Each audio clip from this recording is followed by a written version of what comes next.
الحمد للہ نحمده ونصلی علی رسولہ الکریم بسم اللہ الرحمن الرحیم۔ بنی اسرائیل میں ایک عابد شخص تھا جسے اللہ تعالیٰ نے ظاہری حسن و جمال بھی بہت دے رکھا تھا۔ اپنے ہاتھ سے زنبیل بناتا اور فروخت کر کے بسر اوقات کرتا تھا۔ ایک دن وہ بادشاہ کے دروازے پر سے گزرا۔ بادشاہ کی بیوی کی خادمہ نے دیکھ لیا، جا کر ملکہ سے کہنے لگی کہ یہاں ایک آدمی ہے کہ ایسا حسین شخص کبھی دیکھنے میں نہیں آیا، زنبیل فروخت کرتا پھر رہا ہے۔ ملکہ نے حکم دیا کہ میرے پاس لے آؤ۔ اسے لایا گیا تو بس دیکھتے ہی لٹو ہو گئی۔ کہنے لگی زنبیلیں پھینک دیں اور یہ چادر سنبھال۔ باندی سے کہا کہ تیل اور خوشبو وغیرہ لا، ہم اس سے اپنی حاجت برائی کریں گے۔ اور عابد سے کہنے لگی کہ اب تجھے زنبیلیں بیچنے کی ضرورت نہیں رہے گی۔ عابد بار بار انکار کرتا رہا۔ کہنے لگی کہ اگر تو یہ کام نہیں کرنا چاہتا تو اس کے بغیر یہاں سے باہر بھی نہیں جا سکتا، اور دروازے بند کرنے کا حکم دے دیا۔ عابد نے یہ حال دیکھا تو کہنے لگا کیا تمہارے محل کے اوپر کوئی ضرورت کی جگہ ہے؟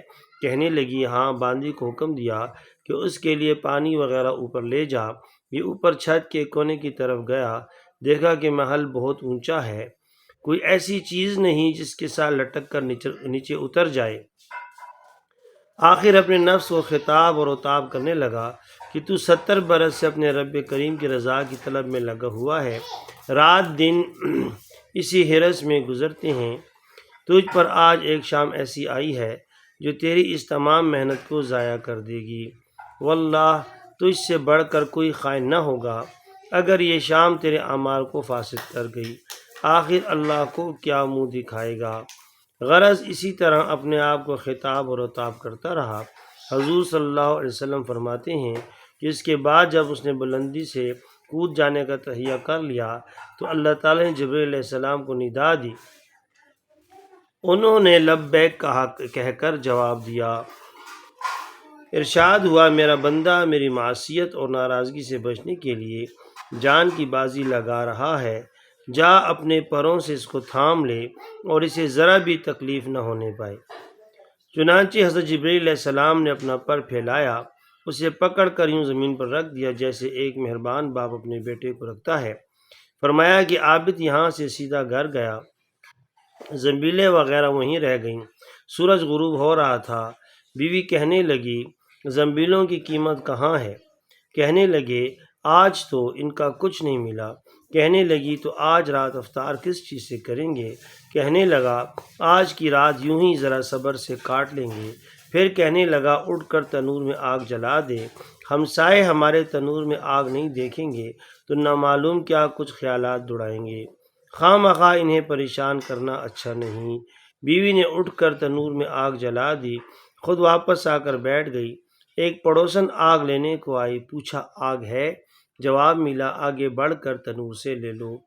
یہ عورت آگ لے کر واپس ہوئی تو گھر والوں سے کہنے لگی بہن تو یہاں بیٹھی باتیں کر رہی ہے، ادھر تیری روٹیاں پک چکی ہیں بلکہ جلنے کو ہیں۔ عورت نے اٹھ کر دیکھا تو تنور بہترین روٹیوں سے بھر رہا تھا۔ عورت نے انہیں برتن میں رکھا اور خاوند کے پاس لے آئی اور کہنے لگی کہ تیرے ساتھ اللہ تعالیٰ کا یہ معاملہ تیرے بلند درجات کی وجہ سے ہی ہو سکتا ہے، لہٰذا تو اللہ تعالیٰ سے دعا مانگ کر ہماری باقی عمر خوشحالی اور فراخی میں گزرے۔ عابد کہنے لگا اسی حال پر صبر اچھا ہے، مگر عورت کا اصرار بڑھتا گیا حتیٰ کہ عابد نے دعا کرنے کا وعدہ کر لیا۔ آدھی رات کو اٹھ کر نماز پڑھی اور اللہ تعالیٰ سے دعا مانگنے لگا کہ اے اللہ میری بیوی کا اصرار اور تقاضا ہے کہ اس کو باقی عمر میں خوشحالی اور فراخی عطا فرما۔ اتنے میں چھت پھٹ گئی، یاقوت اور موتیوں سے بھری ہوئی تشتری نیچے آئی، اس سے تمام گھر جگمگا اٹھا۔ عابد نے بیوی کا پاؤں دبایا جو قریب ہی سو رہی تھی اور کہا کہ اٹھ کر بیٹھ اور جو کچھ مانگتی تھی وہ سنبھال لے۔ عورت بیدار ہو کر کہنے لگی جلدی نہ کرو، اس مقصد کے لیے تو نے مجھے نہ ہی جگایا ہوتا، میں خواب دیکھ رہی تھی۔ سونے کی بہت سی کرسیاں بچھی ہوئی تھیں جو یاقوت اور زبرجد وغیرہ سے مرصع ہیں، مگر ان میں سوراخ ہیں۔ میں نے پوچھا یہ کرسیاں کس کی ہیں؟ جواب ملا یہ تیرے خاوند کے بیٹھنے کے لیے ہیں۔ میں نے پوچھا یہ سوراخ کیا ہیں؟ جواب ملا یہ وہی نقص اور کمی ہے جو دنیا کی جلد بازی کی وجہ سے واقع ہوئی ہے۔ تو میں نے کہا کہ میں کسی ایسی چیز کی خواہش نہیں رکھتی جس سے تیری نشستگاہ میں نقص پیدا ہو، لہذا اپنے رب سے واپسی کی دعا کر لو۔ عابد نے دعا مانگی اور تشتری واپس ہو گئی۔ میرے دوستوں اور بھائیوں، ان واقعات کے سنانے کا مقصد صرف اور صرف یہ ہے کہ دنیا دین کے پیچھے آتی ہے، دین کبھی دنیا کے پیچھے نہیں آتا۔ اگر ہم صحیح طریقے سے 100% دین پہ چلنے والے بن جائیں، انشاءاللہ دنیا کی ضرورت ہمیں نہیں رہے گی، تو اللہ تعالیٰ ہماری اپنے غیب کے خزانوں سے تمام ضروریات کو پورا فرمائے گا۔ اللہ تعالیٰ آپ کو اور مجھے، ہم سب کو اچھا مسلمان بننے کی توفیق عطا فرمائے۔ جزاک اللہ خیرہ۔